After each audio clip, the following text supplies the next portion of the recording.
அப்படின்னு சொல்றாரு விஜய். இன்னைக்கு ஒரு அறிக்கை கொடுத்திருக்காருல்ல, அந்த அறிக்கையில ஒரே ஒரு கேள்வி, விஜய் கிட்ட யாராவது போய் 50 குழுனா என்ன, என்பேராயம்னா என்னன்னு கேட்டிருக்கோம். பதில் சொல்லி போட்டு அதுக்கப்புறம் மிச்சத்தை பார்த்துருவோம். நம்ம ஒரு பயங்கரமான தீவிர இலக்கியவாதி ஒருத்தன் எழுதி கொடுக்குறான், நசுங்காத நாகரிகம்லாம் அறிக்கை எழுதுறாங்க. எனக்கு ரொம்ப நாளாவே ஜெயமோகன் மேல சந்தேகம், அவராக தான் இருக்கும் போது.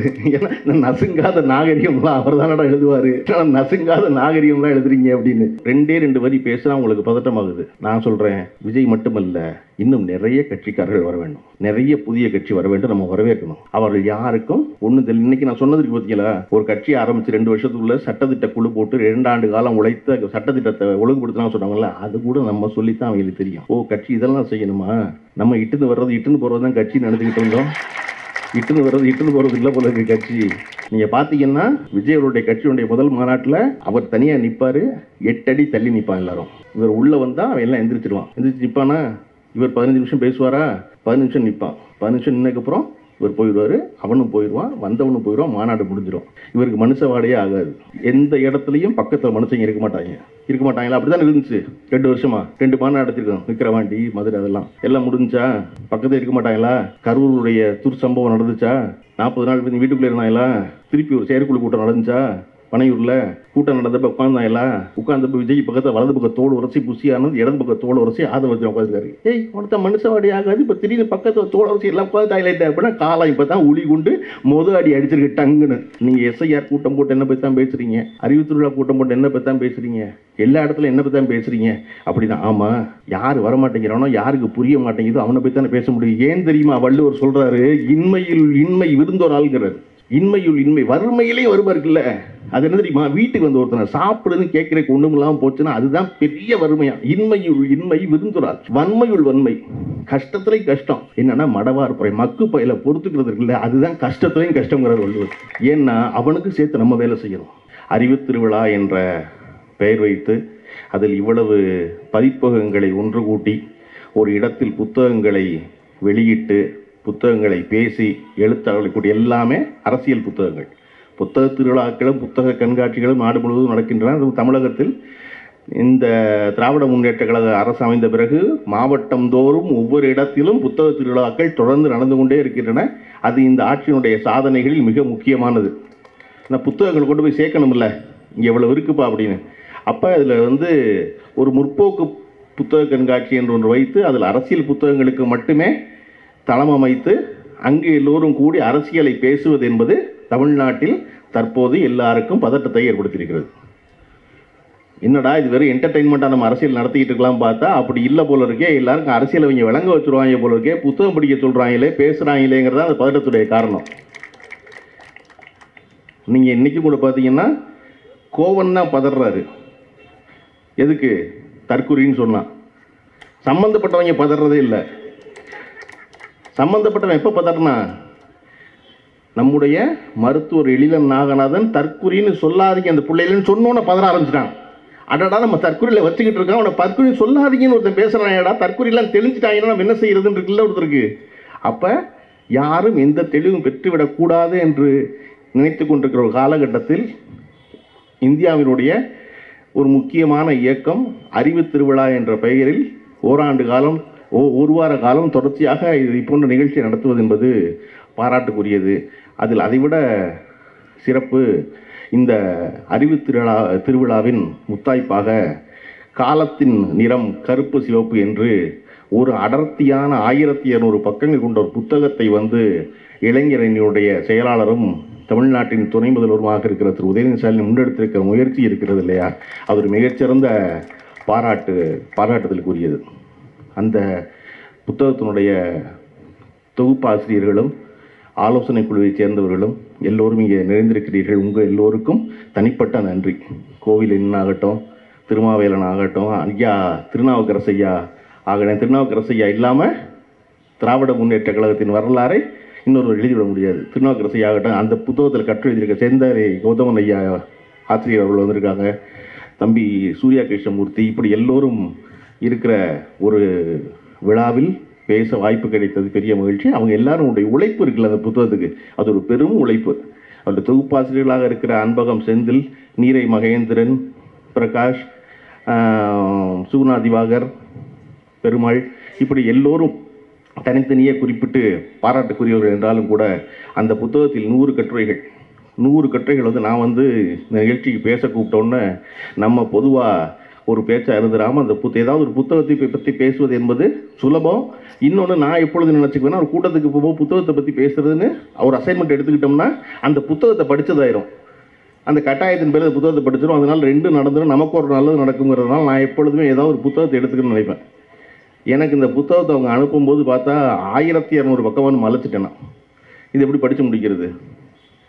அப்போ சரின்னு எடுத்து படித்தா ஒவ்வொரு பண்பாடு பொருளாதாரம்னு வெவ்வேறு வகையாக இருக்குது. நான் எல்லோருக்கும் திராவிட முன்னேற்ற கழகத்துடைய இளைஞரணி தம்பிமார்கள் எல்லோருக்கும் சொல்ல விரும்புவது, தயவு செஞ்சு அவசியம் இந்த காலத்தினரும் கருப்பு சிவப்புங்கிற புத்தகத்தை 2 வாங்குங்க. 2 வாங்க எல்லாரும். ஒன்று வந்து நம்ம படிக்க, இன்னொன்று நம்மளை ஒருத்தன் திட்டிக்கிட்டே இருக்கான்ல அவனுக்கு கொடுக்குறக்கு ஒரு புத்தகம். அப்படியே நாங்கள் யார் தெரியுமா அப்படின்னு காட்டணும்ல ஒருத்தனுக்கு. நம்ம வெறுமனை நாங்கள் யார் தெரியுமான்னு சொல்லக்கூடாது. அவன்கிட்ட கொடுக்கும்போது என்ன சொல்லணும், தம்பி இது 1500 பக்கம் மொத்தமாக உட்காந்து படிக்க முயற்சி பண்ணாத. காரணம் நீ வாழ்நாளில் படித்ததே 1500 பக்கம் தான் இருக்கும்.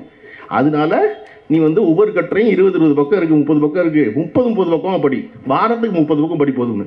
அதிலும் குறிப்பாக அந்த புத்தகத்தில் நான் சொல்ல விரும்புவது, ஐயா திருநாவுக்கரசு ஐயா அவர்கள் எழுதியுள்ள ஒரு 32 பக்க கட்டுரை இருக்குது. அந்த கட்டுரை தான் திமுகவினுடைய 75 ஆண்டு காலத்தை அடித்து சுருக்கின நட்சல்மா இங்கிலீஷில். அந்த மாதிரி முதல்ல பவளக்கார தெருவில் அந்த கட்சி தொடங்கப்பட்ட நாளிலிருந்து இன்றைய அறிவு திருவிழா நடக்கின்ற நாள் வரையிலும் ஒரு சம்பவத்தை கூட விட்டுவிடாமல், ஒரு போராட்டத்தை கூட விட்டுவிடாமல், ஒரு துன்பத்தை கூட விட்டுவிடாமல், ஒரு இன்பத்தை கூட விட்டுவிடாமல் எல்லாவற்றையும் எழுதி வருவதற்குள்ள 30 பக்கத்துக்குள்ள அது வந்து திருநாவுக்கரசு ஐயா வந்து இந்த திராவிட கழகத்தின் மேல் எவ்வளவு பெரிய ஈர்ப்பும் பிணைப்பும் கொண்டிருந்தால் இப்படி விட்டுலாம் எழுத முடியும். நான் ஆச்சரியப்பட்டுட்டேன் அந்த கட்டுரையை படிச்சுட்டு. எல்லாம் நிறைய பேர் எழுதியிருக்காங்க, எல்லா கட்டுரையும் ரொம்ப சிறப்பாக இருக்குது. ஆனால் ஒவ்வொரு சம்பவத்தையும் விடாமல் எழுதுவதற்குல்ல. எனக்கு இன்னைக்கு சொன்ன வரலாற்றை படிப்போம் வரலாற்றை படைப்போம் என்பதற்கு நான் நினச்ச உதாரணம் அந்த ஐயாவுடைய அந்த ஒரே ஒரு கட்டுரை திமுகவை பற்றி, பவளக்கார தெருவிலிருந்து பவள விழா வரை அப்படிங்கிற அந்த ஒரு கட்டுரை இந்த கட்சி எத்தனை தூரம் பயணப்பட்டு வந்திருக்கிறது அப்படிங்கிறத பற்றி, எவ்வளவு தூரம் மக்களுடைய நலனை பற்றி அக்கறை கொண்டிருக்கிறது என்பதற்கு அந்த ஒரே ஒரு கட்டுரை போதுமானது. அந்த ஒரு கட்டுரை படித்தா ஆச்சரியமாயிரும். நம்ம இன்றைக்கி வந்து நிறைய புதிய அரசியல் கட்சிகள் வர வேண்டும். வருபவர்கள் எல்லோருக்கும் திராவிட முன்னேற்ற கழகம் தான் எதிரியாக இருக்கிறது. திராவிட முன்னேற்ற கழகத்தை ஒழிப்பதற்காகத்தான் அத்தனை கட்சிகளும் உருப்பெறுகின்றன. அப்படி உருப்பெறுகிற கட்சிகள் எல்லோரும் உருத்தெரியாமல் போய் திராவிடர் கழக முன்னேற்ற கழகம் மட்டும் தொடர்ந்து நிலைத்திருப்பதற்கான காரணம் அந்த கட்சியில் இருக்கிற பலமான அடித்தளம். நீங்கள் நினச்சி பாருங்கள், 1949 கட்சி ஆரம்பிக்கப்படுகிறது. ஆரம்பிக்கப்பட்ட உடனே அண்ணாவின் தலைமையில் பல்வேறு குழுக்கள் அமைக்கப்படுகின்றன. எல்லாவற்றையும் ஒழுங்குபடுத்துவதற்கு சட்டத்திட்ட குழு என்ற குழு அமைக்கப்படுகிறது. அந்த சட்டத்திட்ட குழு 2 ஆண்டு காலம் வேலை செய்து 1951 அண்ணா கிட்ட போய் அறிக்கை கொடுக்குறாங்க. திராவிட முன்னேற்ற கழகத்தினுடைய சட்டத்திட்டங்களில் மதுரையில் பொதுக்குழு கூடி 2 நாட்கள் அந்த குழு கொடுத்த அறிக்கையை விவாதிக்குது. ஒரு கட்சி விவாதித்து சரி தப்ப முடிவு பண்ணி 51 ஒரு சிறு கையேடா திராவிட முன்னேற்ற கழகத்தின் சட்டத்திட்டங்கள் ஒரு புத்தகம் போடப்படுது. ஒரு கட்சி ஆரம்பித்து 2 ஆண்டு காலம் அந்த கட்சியில் இருப்ப எல்லோரும் பேசி விவாதித்து முடிவு செய்து அவர்களுடைய அந்த கட்சியை தோற்றுவித்தவர்கிட்ட கொண்டு கொடுத்து அவர் அதை படிச்சுட்டு அதை மறுபடியும் ஒரு பொது விவாதத்துக்கு கொண்டு முன்வைக்கிறாரு. தம்பிகள்லாம் என்னெல்லாம் சொல்ல விரும்புகிறீங்களோ சொல்லுங்கன்னு. எல்லாரும் சொன்னதுக்கப்புறம் சரி தப்ப சீர்தூக்கி பார்த்து இந்த திராவிட முன்னேற்ற கழகத்தினுடைய சட்டத்திட்டங்கள் இவை என்று 2 ஆண்டு கால உழைப்பிற்கு பிறகு ஒரு புத்தகம் வெளியிடப்படுகிறது. சட்டம் என்று இருக்கு. இன்றும் சிறு கையேடாக அந்த புத்தகம் இருக்கிறது. நான் யோசிச்சு பார்க்குறேன், மற்ற எந்த கட்சி இன்னைக்கு ஆரம்பிக்கிற கட்சி வரையும் 2 ஆண்டுகளில் என்ன செஞ்சுருக்காங்கன்னு பார்த்தீங்கன்னா ஒருத்தர்கிட்டையும் ஒரு சட்டத்திட்டமும் இருக்காது. இந்த கட்சி என்ன, யார் என்ன செய்யணும், என்ன செய்வோம், ஒன்றுமே இருக்காது. அப்போ அப்படியான ஒரு அடித்தளம் இருந்ததுனால தான் அந்த திராவிட முன்னேற்ற கழகம் அதன் பிறகு 16 ஆண்டு காலம் ஒரு கட்சி ஆரம்பித்தவுடன் ஆட்சிக்கு வர முடியாது. ஆனால் ஒரு 16 ஆண்டு காலம் வேலை செய்யுது. அதனுடைய அடித்தளத்தை மிக வலுவானதாக ஆக்கி எல்லா அமைப்புகளையும் ஒழுங்குபடுத்தி அதன் பிறகு தேர்தல் நிற்பது என்று முடிவெடுத்து ஓராண்டுக்குள் ஆட்சிக்கு வருகிறது திராவிட முன்னேற்ற கழகம். அப்போ இப்படி ஒரு அடித்தளம் இன்னைக்கு இருக்கா, அதையெல்லாம் வச்சுருக்காங்களா, பண்ணி பார்த்துருக்கோமா அப்படின்னா அப்படி ஒன்றுமே இல்லை. நீங்கள் ஏன் வந்து திரும்ப திரும்ப இந்த அறிவு திருவிழா என்பது இவ்வளவு பெரிய பதற்றத்தை ஏற்படுத்துகிறது எல்லோருக்கும் அப்படின்னா, எதிர்கட்சியில் இருப்பவர்களே ஏன் பதற்றத்தை ஏற்படுது அப்படின்னா, இந்த கட்சி இந்த நாட்டு மக்களின் நலன் பேசுவதோடு அறிவை பற்றியும் பேசுகிறது. நீங்கள் இந்த அறிவு திருவிழான்னு இதுக்கு பேர் வச்ச யோசனை யாருடைய யோசனையோ அதை முடிவு பண்ணுவது வந்து நம்முடைய துணை முதலமைச்சர் உதயநிதி ஸ்டாலினாக இருந்தால் மிக பெரும் பாராட்டுக்குரியவர். காரணம், அண்ணா வாழ்நாள் முழுவதும் சொல்லிக் கொண்டிருந்தது தம்பிமார்களுக்கு அறிவை ஊட்ட வேண்டும் என்பதுதான் அண்ணாவுடைய நோக்கமாக இருந்தது. எப்பொழுதெல்லாம் வாய்ப்பு கிடைக்கிறதோ அப்பொழுதெல்லாம் அறிவின் முக்கியத்துவத்தை பற்றி பேசிக்கொண்டே இருந்தது. அதனால தான் கழகத்தினுடைய மாலை நேர கூட்டங்கள் என்பது பல்கலைக்கழகம் அவர் ஏதாவது ஒரு செய்தி சொல்லணும்னு நினைச்சார், அண்ணா அறிவு சொல்லணும்னு நினைச்சாரு. அதனால தான் முதல்ல திராவிட முன்னேற்ற கழகம் செயல்பட்ட இடத்திற்கு பெயர் அண்ணாவால் வைக்கப்பட்ட பெயர் அறிவகம். பின்னால் கலைஞரால் ஆரம்பிக்கப்பட்டது அன்பகம். அதன் பிறகு கலைஞர் அறிவாலயம்னு வச்சு இதுதான் திமுகவோட செக்ரட்டரியேட் சொல்லப்பட்டதாக திருநாவுக்கரசு குறிப்பிடுகிறார்.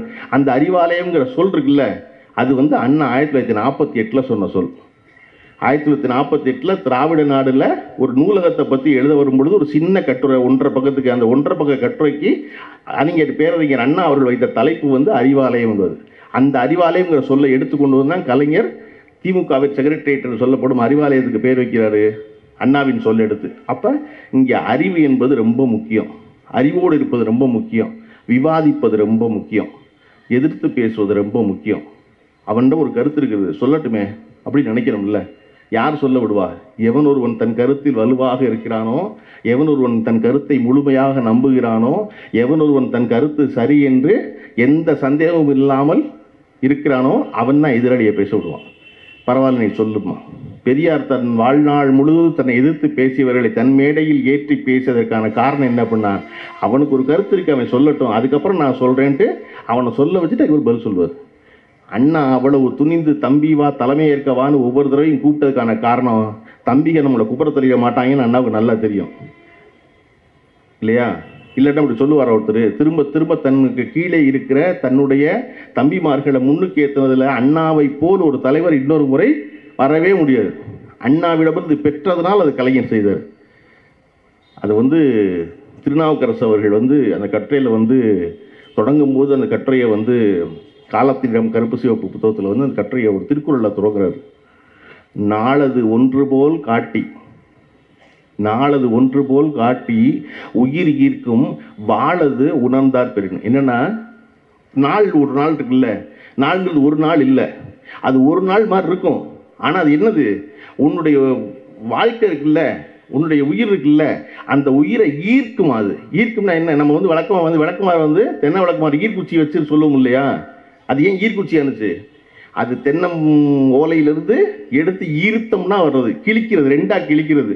அப்படி ஒரு நாள் என்பது ஒரு நாள் சாதாரண நினைக்காத, அது உயிரை ஈர்க்குமா, ரெண்டாக பொழந்து உன் வாழ்க்கையை முடிக்க போகிறதுல ஒரு நாள். இது உன் காலம் அவ்வளோ குறுகிய காலம், ரொம்ப சின்ன காலம். அப்படி நிலையாமையை சொல்ல வரும்போது வள்ளுவர் சொல்லுவார், நாளது ஒன்று போல் காட்டி உயிர் ஈர்க்கும் வாழதும்பார்.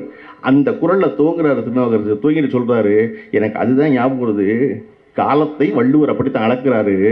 ஆனால் இந்த திராவிட முன்னேற்ற கழகம் நாளது ஒன்று போல் காட்டின்னு குறையலை, கூடி கூடி கூடி கூடி 75வது ஆண்டில் வந்து நிற்கிது. அப்படின்னா அது எவ்வளவு வலுவான ஒரு இயக்கமாக இருக்குன்னு ஆரம்பிக்கிற கட்டுற. அதை இன்னொரு ரொம்ப சிறந்த அம்சம், இந்த கூட்டம் என்பது வள்ளுவர் கோட்டத்தில் நடந்தது. வள்ளுவர் கோட்டமும் திராவிட முன்னேற்ற கழகமும் பிரிக்க முடியாத ரெண்டு. கலைஞர் அவர்களால் ஒரு மிகப்பெரிய கனவாக கொண்டு, தமிழ்நாட்டுடைய மாடர்ன் ஆர்கிடெக்ட் யாருன்னா கலைஞர் தான்.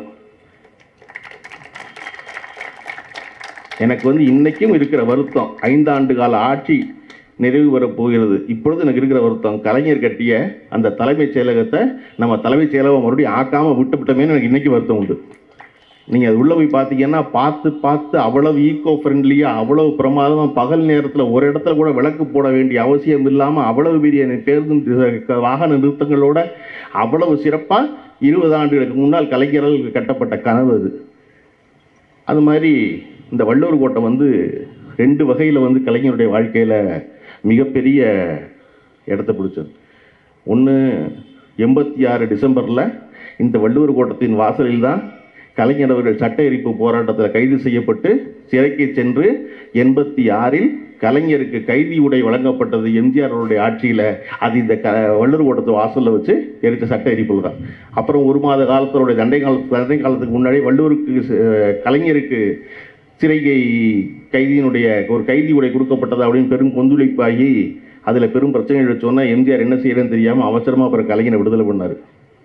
அதை விடவும் நான் ரொம்ப மனம் நெகிழ்ந்து கலைஞர் ரொம்ப நெருக்கத்தில் ஃபாலோ பண்ண ஆரம்பித்த இடங்கிறது எப்போ அப்படின்னா, ஒரு பெரிய ஆசையாக கனவாக பார்த்து ரசித்த ஒரு கட்டின ஒரு வள்ளுவர் கோட்டம். அந்த வள்ளுவர் கோட்டத்துடைய திறப்பு விழாவுக்கு முன்னாடி ஆட்சி கலைக்கப்படுகிறது. கலைஞருக்கு அழைப்புகள் கூட அனுப்பப்படவில்லை.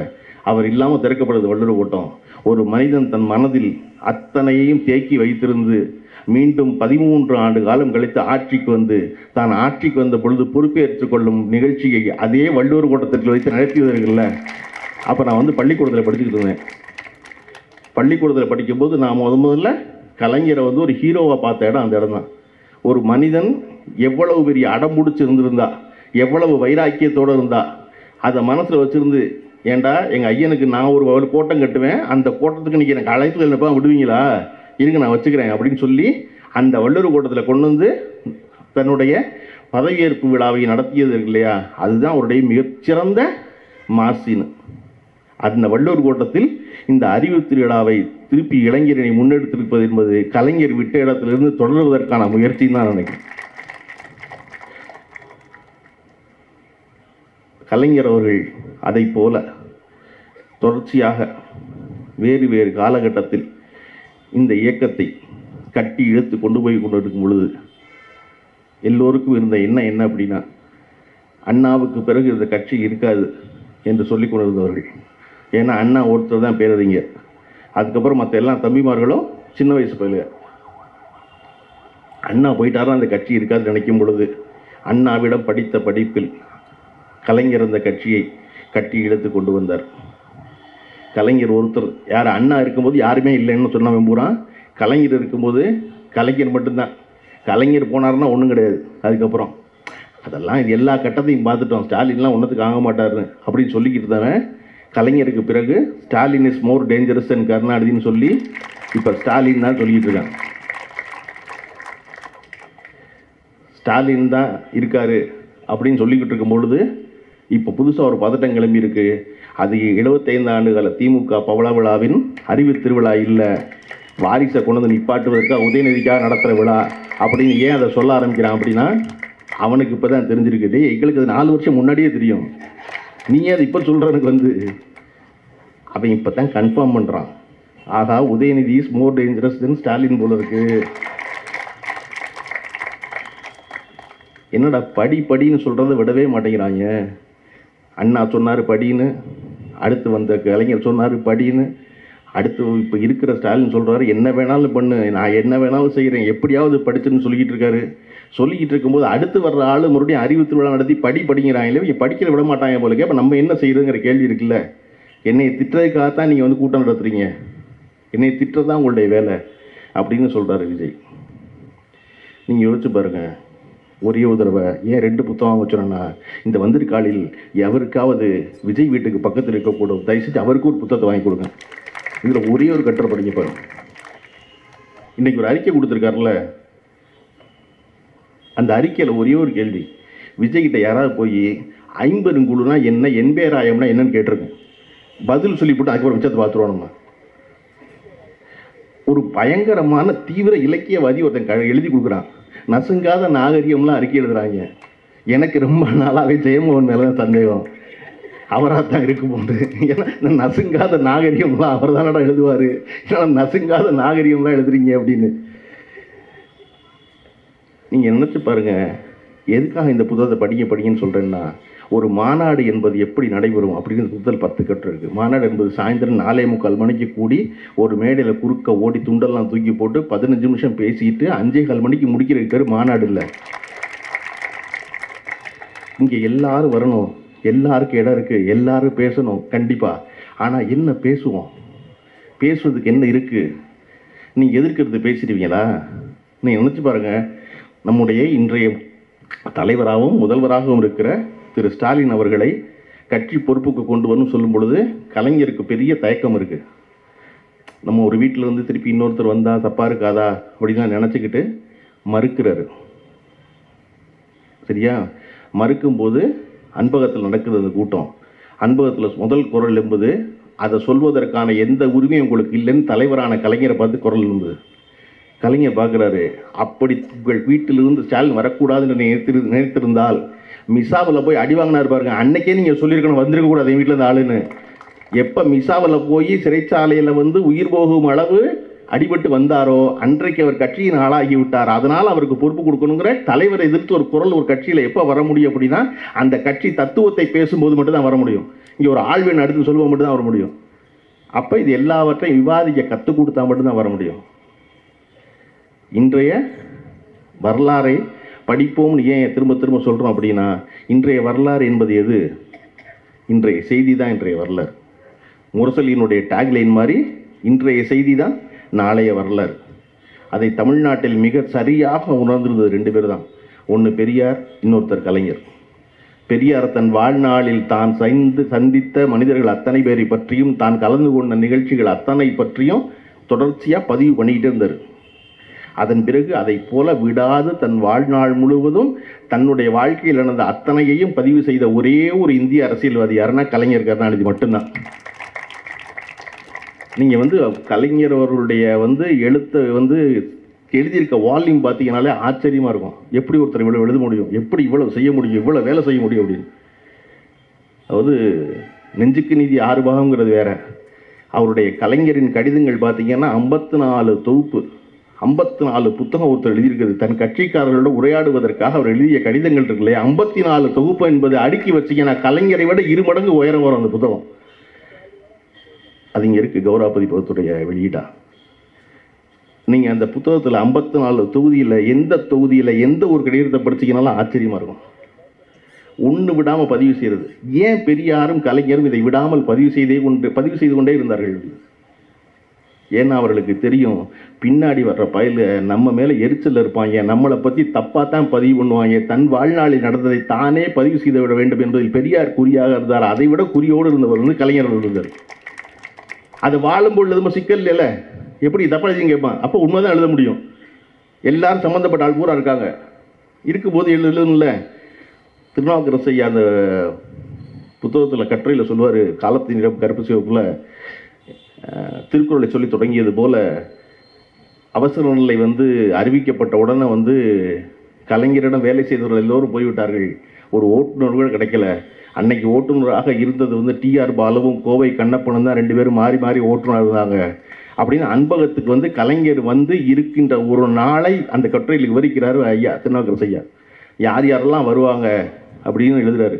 இன்றைக்கு இருக்கிற எஸ்ஆர் பாரதி வருவார், அவர் வருவார், அன்பகத்தில் இருக்கிறவர் தான் வருவார். யார் யாருக்கு என்ன வேலை கொடுத்துருக்காரு கலைஞருக்கு மட்டும் தான் தெரியுமா.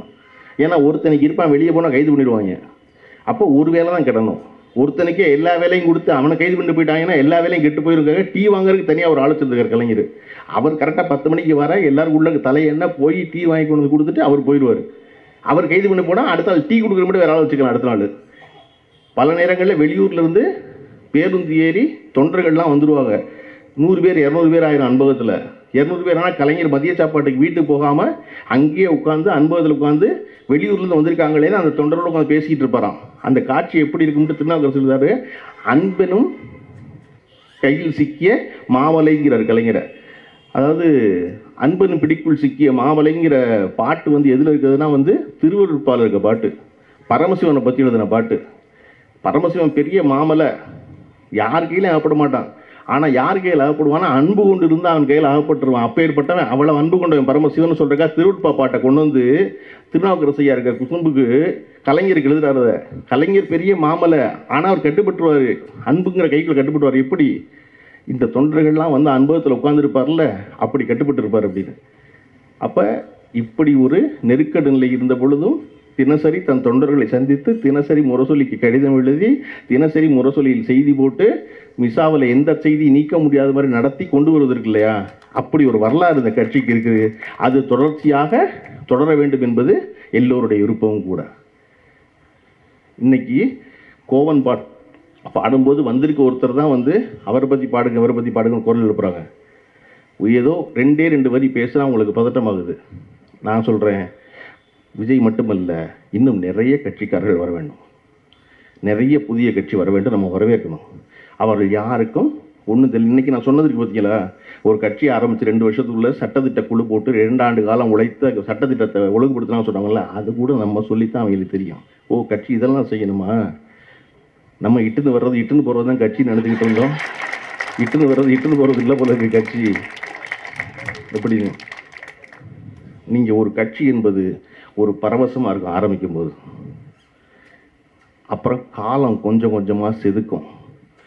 எப்படி வந்து நாளது ஒன்று போல் உயிர் ஈர்க்கும்னு சொன்னார்ல வாழ்னு வள்ளுவர், அந்த மாதிரி காலம் செதுக்கிறது எய்த்தாப்புலேருந்து பார்க்குறவனுக்கு தெரியும், சம்மந்தப்பட்டவனுக்கு மட்டும் தெரியாது. காலம் டங்குன்னு ஒளி வச்சு அடித்து கொண்டு வரும் கொஞ்சம் கொஞ்சமாக ஒழுங்குபடுத்தி. அப்புறம் தான் அவனுக்கு தெரியும், ஓ காலம் நம்மளை தாண்டா அடிச்சிருக்கு அப்படின்னு.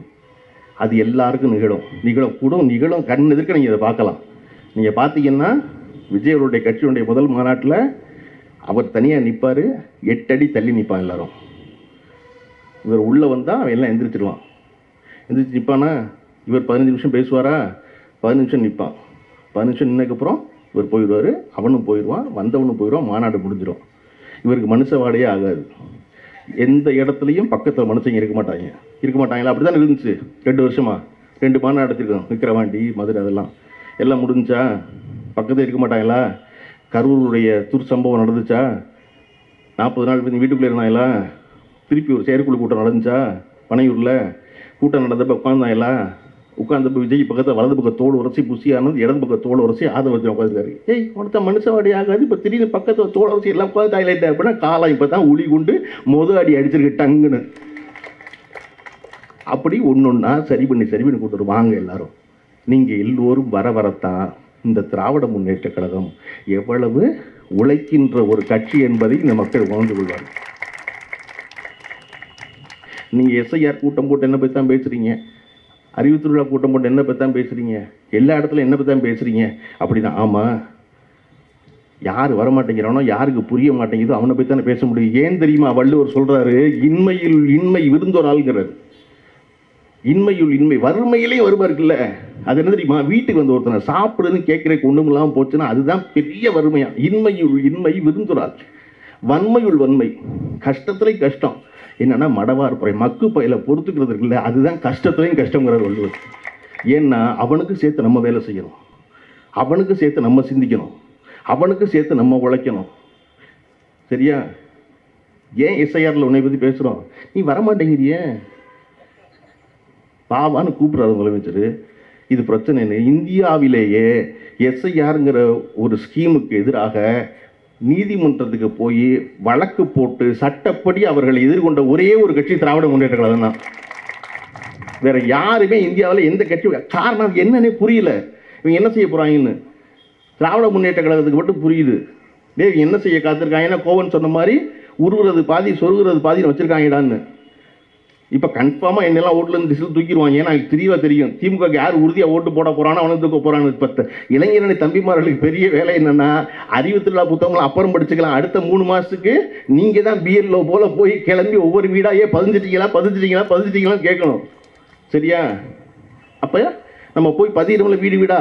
திராவிட முன்னேற்ற கழகத்தின் தொண்டர்கள் வேலை செய்கிறாங்கல்ல, எல்லாரும் உதயசூனுக்கு ஓட்டு போடுவாங்க இல்லையா? அப்போ அவனுக்கு சேர்த்து நம்ம வேலை செய்கிறோம். அது அவனுக்கு புரிய மாட்டேங்குது. வாங்கடா, உங்களுக்கு 10, எனக்கு 100 ஓட்டு இருக்குது. சரி, உனக்கு 5 ஓட்டு இருக்குல்ல, 5 ஓட்டு போட முடியாமல் போயிட போகுது, வாடான்னு கூப்பிட்டா வரமாட்டேங்கிறேன். அப்புறம் என்னைய பற்றியே பேசுகிறீங்கன்னா நீ தானே மக்கள் வரமாட்டேங்கிற, உனக்கு அடுத்தானே பேசணும் இல்லையா? அப்போ இங்கே ஏன் எல்லாருக்கும் பதட்டமாகிறது இந்த கட்சியை பார்த்து அப்படின்னா, இந்த கட்சி ஒன்று தான் தொடர்ச்சியாக அது வந்து பொறுப்பில் இருக்குது, பொறுப்பில் இல்லை, நடக்குது. அதிமுகவுக்கும் திராவிட முன்னேற்றங்களுக்கு ஒரு பெரிய வேறுபாடு உண்டு. என்ன அப்படின்னா, பொறுப்பில் இருக்கிறோமோ இல்லையோ திராவிட முன்னேற்ற கழகம் என்கிற கட்சி தொண்டர்கள் தொடர்ந்து செயல்பட்டு கொண்டே இருப்பார்கள்.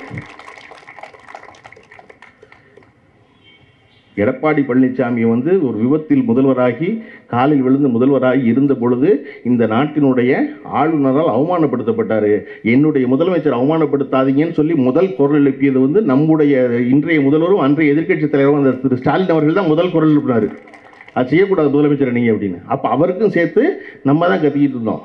அதை போல தொடர்ச்சியாக இந்த வேலையை நம்ம செஞ்சுக்கிட்டே இருக்கோம். ஆனால் அதிமுக செய்யாது. இந்த 4 வருஷம் எடப்பாடி பழனிசாமி அவர்கள் எங்கே இருந்தார் யாருக்குமே தெரியாது. இன்னும் தேர்தல் 6 மாதம் இருக்குங்கும் போது அதிமுக வெளியே வரும். அது காலகாலமாக எப்போவுமே அப்படி தான் வரும். அது எதிர்கட்சியாக தான் கொடநாட்டில் போய் தூங்கிடும். அதுக்கு தெரியாது. வரலாறுல பின்னாடிக்கு ஒரு கொலைக்கேஸ் ஆகும், பல பேருக்கு சண்டை போடுவாங்க, இங்கே வரமாட்டாங்கலாம் தெரியாமல் போய் குப்பரப்பட்டு தூங்கும் கொடநாட்டில். நம்ம அதை விளங்க வச்சுக்கிட்டே இருக்கணும் இல்லையா? டெல்லியில் வெடித்தா கார் வெடித்தது தான், தமிழ்நாட்டில் வெடித்தா சிலிண்டர் வெடித்ததா, வெடிகுண்டு வெடித்ததா, அந்த மாதிரி சொத்து குவி போடக்குன்னு சொல்லிட்டு இருக்காங்க. இப்போ ஜெயலலிதாவை மறக்காமல் நம்ம போராட்டம் பூரா வந்து ஊழல் வழக்கில் தண்டனை பெற்ற முதலமைச்சர் ஜெயலலிதான்னு சொல்லணும். நம்ம ஒரு தடவையும் போய் தூங்கிடுவாங்க, வெளியே வரமாட்டாங்க. தேர்தலுக்கு 6 மாதம் கொண்டு வெளியே வருவோம். ஆனால் திராவிட முன்னேற்றம் தொடர்ந்து வேலை செய்து கொண்டே இருக்கும். நான் சொல்கிறேன் இல்லைங்க, இப்போ இந்த ஆட்சியில் 5 ஆண்டு காலத்தில் விளையாட்டுத்துறை மட்டும் எடுத்துக்கோ. முதல்ல திரு உதயநிதி அவர்கள் பொறுப்பில் இந்த விளையாட்டுத்துறைக்கு இதற்கு முன்னாடி 2006 2016 21 வரையும் விளையாட்டுத்துறைக்கு ஒதுக்கப்பட்ட தொகை வந்து 890 கோடி ரூபா தான் 5 வருஷத்தில். ஆனால் திரு உதயநிதி ஸ்டாலின் பொறுப்பேற்ற பிறகு, கழக அரசு பொறுப்பேற்ற பிறகு, திராவிட முன்னேற்ற கழகத்தினுடைய திராவிட மாடல் அரசில் விளையாட்டுத்துறைக்கு ஒதுக்கப்பட்ட தொகை 1895 கோடி ரூபா, கிட்டத்தட்ட 150 விழுக்காடு கூடுதலாக பணம் ஒதுக்கிட்டு. ஏன் எல்லா இடத்துல விளையாட்டில் கண்ணகி நகர் கார்த்திகா எங்கிருந்து வருகிறார் என்றால் அதுக்கு மேல் காட்டிய அக்கறையின் காரணமாக வருகிறார். இந்த 5 ஆண்டு காலத்தில் டென்னிஸில் பெண்கள் வந்து 4 விருதை பெற்றதற்கான காரணம், 4 பதக்கங்களை பெற்றதுக்கான காரணம் அதில் வந்து திராவிட முன்னேற்ற கழகத்தினுடைய அரசு காட்டிய அக்கறை காரணம். அப்போ போக்குவரத்து துறையில் இந்தியாவிலேயே சிறந்தது வந்து தமிழ்நாடு தான். போய் சிவசங்கர் போய் நம்முடைய அமைச்சர் மாண்புமிகு அமைச்சர் சிவசங்கர் போய் மெடல் வாங்கிட்டு வர்றாரு. காரணம் இந்த அரசு வேலை பார்த்ததுனால். ஒரு மாநிலத்தினுடைய முதலமைச்சர் எப்படி இருக்கணும்னு கேட்டால், பீகாரில் தேர்தலை சந்திக்கிற லல்லு பிரசாத் யாதவனுடைய மகன் சொல்லுகிறார், தமிழ்நாட்டின் ஸ்டாலின் போல் இருக்க வேண்டும் நான் நினைக்கிறேன் சொல்கிறாரு. ஏன்னா வெளிநாட்டு பயணம் என்பது அவரும் தொழில் அமைச்சர் டிஆர்பி ராஜாவும் போகிறாங்க. போயிட்டு வரும்போதெல்லாம் 10,000 கோடி இன்வெஸ்ட்மெண்ட் எடுத்துகிட்டு வர்றாங்க தமிழ்நாட்டுக்கு. இதை போல தான் ஒரு அமைச்சரும் முதலமைச்சரும் செயல்பட வேண்டும் என்று நினைக்கிறேன்னு ஒருத்தர் பீகாரில் உட்காந்து ஒருத்தர் சொல்கிறாரு. அப்போ இப்படி ஒவ்வொரு துறையும் ஒரு வேலை செய்கிறாங்க இல்லையா? இந்த வேலை செய்யும்போது எப்பொழுதும் திராவிட முன்னேற்ற கழக அரசு என்பது அப்படி தான் வேலை செஞ்சுருக்கு. ஆனால் அடுத்த 5 ஆண்டு காலம் அதிமுக அரசு வந்து இந்த வெற்றியை பூரா அறுவடை பண்ணி என்னால் நடந்ததுன்னு சொல்லி முடிச்சு வேறு ஒரு வேலையும் செய்யாது, கீழே தள்ளிட்டு போயிடும். மறுபடியும் திராவிட முன்னேற்ற கழக அரசு வந்து இதுக்கான எல்லா வேலையும் செஞ்சு மறுபடியும் தூக்கி நிறுத்தும். நம்ம இந்த தடவை என்ன வரலாறு படைச்சிடணும்னா, மறுபடியும் அடுத்த முறை தொடர்ந்து திராவிட முன்னேற்ற கழக அரசை அமையும் பொழுது இந்த நடந்து கொண்டிருக்கிற வேலைகள் இன்னும் பெரும் பாய்ச்சலை நிகழ்த்த முடியும். அப்போ நிகழ்த்துவதற்கான அவசியம், அந்த வேலை சொல்ல வேண்டியது நம்முடைய பொறுப்புன்னு நான் நினைக்கிறேன். இந்த முறை அந்த வரலாறை படைச்சிடணும். படைச்சு அடுத்த முறையும் முத்துவேல் கருணாநிதி ஸ்டாலின் அவர்களே முதல்வராக அமைய வேண்டும் என்பதுதான். இந்த ஆட்சி நடக்கும் நேர்த்தியவும், இந்த கட்சியினுடைய கொள்கையவும், இந்த கட்சியினுடைய செயல்பாடுகளையும், தொடர்ந்து நடக்க போகிற அறிவு திருவிழாக்களையும் பார்த்து எதிர்கட்சியினரும் அதற்கு தயாராக வேணும். கண்டிப்பாக எதிர்கட்சி ரொம்ப முக்கியம் இல்லையா? நம்முடைய முதல்வர் அவர்கள் நம்முடைய துணை முதல்வரிடம் மகனிடம் ஒரு கோரிக்கை வைத்தார், இந்த அறிவு திருவிழாவை நீங்கள் ஒவ்வொரு ஆண்டும் தொடர்ந்து நடத்த வேண்டும்னு இல்லையா? நம்ம திமுகவில் மட்டும்தான் அது என்ன தலைவர் மட்டும் வைக்கிறது, நானும் வைப்பேன் அப்படின்னு நினைப்போம். இங்கே எல்லோரும் ஒன்று தான். அப்படி நானும் ஒரு கோரிக்கை வச்சுருக்கேன். என்ன அப்படின்னா, இனிமேல் ஒவ்வொரு ஆண்டும் இந்த அறிவு திருவிழாவை ஒரு குறிப்பிட்ட நாளில் நடத்தணும். என்னிடம் இருக்கிற வேண்டுகோள் என்ன அப்படின்னா, அது உதயநிதி ஸ்டாலினுடைய பிறந்த நாளான நவம்பர் 27 அன்று தொடங்க வேண்டும். ஏன்னா இது அவருடைய முன்னெடுப்பு. 27ஆம் தேதி தொடங்கி ஒவ்வொரு ஆண்டும் 10 நாட்கள் நடந்து டிசம்பர் 6ஆம் தேதி அம்பேத்கருடைய நினைவு விழா என்று அதனுடைய நிறைவு விழா நடக்க வேண்டும் என்று. ஏன்னா இருக்கும் அறிவை தேட வேண்டும் என்று வேட்கையோடு செயல்படுகிறவர் உதயநிதி ஸ்டாலின். இந்தியாவினுடைய அரசியல்வாதிகளிலேயே அறிவுக்கு அடையாளமாக திகழ்ந்தவர் அம்பேத்கர். அதனால் இங்கு தொடங்கி அங்கு முடிவது என்பது ஒரு சரியான முன்னெடுப்பாக இருக்கும் நினைக்கிறேன். இந்த அறிவு திருவிழாக்கள் தொடர்ந்து எல்லா மாவட்டங்களிலும் நடக்க வேண்டும்.